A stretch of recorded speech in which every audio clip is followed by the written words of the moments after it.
पटेल साहब हो, अम्बेडकर जी हो, जितने भी लीडर रहे हैं, उन्होंने इस मुल्क को हिंदू, मुस्लिम, सिख, ईसाई सबका घर बनाया है।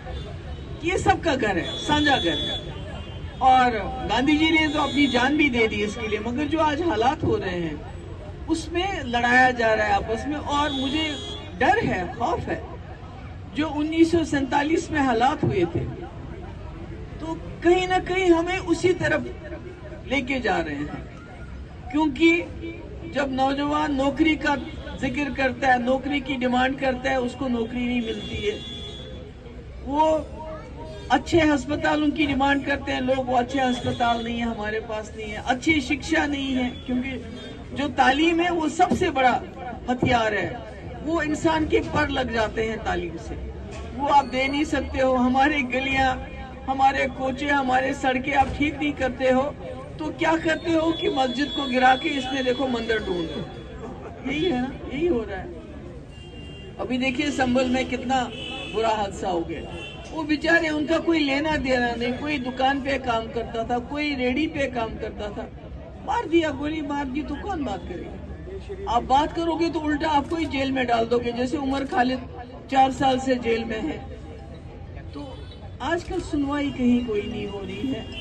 अब देखिए अजमेर शरीफ दरगाह 800 साल पुरानी, जहाँ हिंदू, मुस्लिम, सिख सब जाते हैं, और वो हमारे भाईचारे की, गंगा जमुना तहजीब की निशानी है। अगर कहीं निशानी ढूंढनी हो तो वो अजमेर शरीफ जाके देखना चाहिए कि हमारी हिंदू बहनें, हमारी बच्चियां, हमारी माएँ कैसे वहाँ अपना सर झुकाती हैं, मन्नतें मांगती हैं।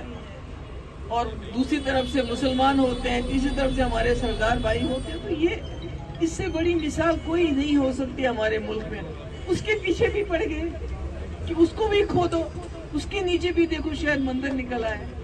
तो मुझे समझ नहीं आता है कि ये कब तक चलेगा। लोग तो जाग गए हैं, मगर मुझे लगता है कहीं ना कहीं ये जो इलेक्शन में वोटिंग परसेंटेज, वोट के वक्त एक होती है और गिनती करने के वक्त दूसरी हो जाती है, कहीं ना कहीं उसमें भी गड़बड़ है। क्या करते हैं, कैसा करते हैं। एक स्टेट छोड़ दी ताकि अपोजिशन बात ना कर सके, तो इसमें भी शक है। और इलेक्शन कमीशन इसमें कोई जवाब नहीं देता है। अगर 6 बजे जब वोटिंग बंद हुई, परसेंटेज अगर 58 थी, 3 घंटे के बाद वो 68 कैसे होगी, और काउंटिंग से पहले वो 70 कैसे होगी। तो ये मुझे लगता है ये भी कहीं ना कहीं लोगों को जागना पड़ेगा, इसके बारे में सोचना पड़ेगा। क्योंकि अगर हमारा मुल्क भी हमसाया मुल्क जैसा बन जाए, अभी देखिए बांग्लादेश में बहुत बुरा है, वहाँ हमारे जो हिंदू भाई हैं उनके साथ बड़ी ज्यादती हो रही है, जो हमने सुना है। तो यहाँ हम माइनॉरिटीज के साथ ज्यादती कर रहे हैं, तो फर्क क्या है? इतना बड़ा मुल्क हमारा हिंदुस्तान, इतना विशाल, इतना सेक्युलर, पूरी दुनिया में माना जाता है। तो जब हम में और बांग्लादेश में कोई फर्क ही नहीं रहेगा, हमारे यहाँ हम माइनॉरिटीज को तंग करेंगे, उनकी मस्जिदों को तोड़ के शिवलिंग ढूंढेंगे। बांग्लादेश में अगर कोई हिंदू हमारा भाई वहाँ की जाति के खिलाफ बात करता है, उसको जेल में डाल देंगे। यहाँ उमर खालिद को जेल में डालते हैं, वहाँ उनको जेल में। तो फर्क क्या है? मुझे तो लगता है कोई फर्क ही नहीं है। ये बांग्लादेश तो इंदिरा जी ने इसको आजाद किया था, मगर आज वहाँ भी हालात बिल्कुल वैसे हो रहे हैं और हमारे यहाँ भी हालात वैसे हो रहे हैं, कोई फर्क नहीं है।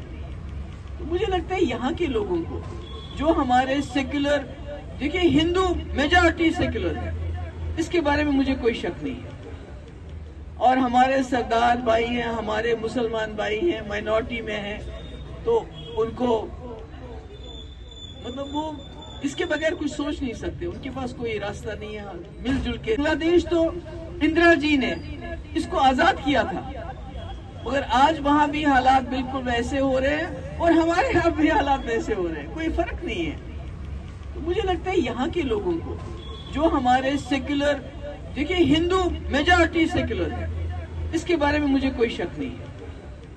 और हमारे सरदार भाई हैं, हमारे मुसलमान भाई हैं, माइनॉरिटी में हैं, तो उनको मतलब वो इसके बगैर कुछ सोच नहीं सकते, उनके पास कोई रास्ता नहीं है, मिलजुल के रहना है हम लोगों ने।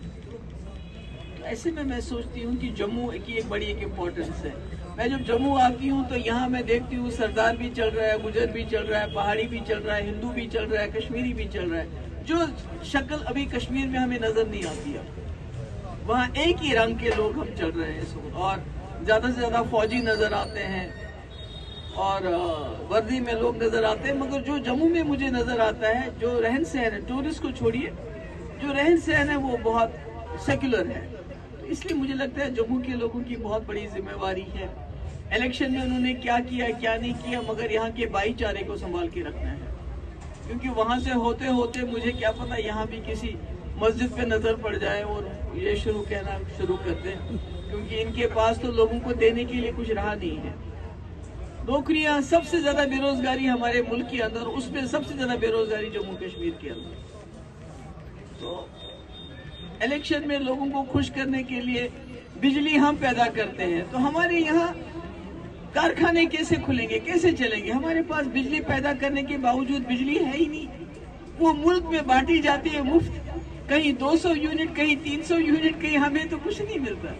हमें तो वादा किया है नेशनल कॉन्फ्रेंस ने 200 यूनिट देंगे, अब मुझे नहीं पता क्या करते हैं वो। तो ऐसे में मैं समझती हूँ कि हम सब लोगों को इकट्ठा रहना है, जम्मू को एक मिसाल बनना है पूरे मुल्क के लिए, जो है इस वक्त ये।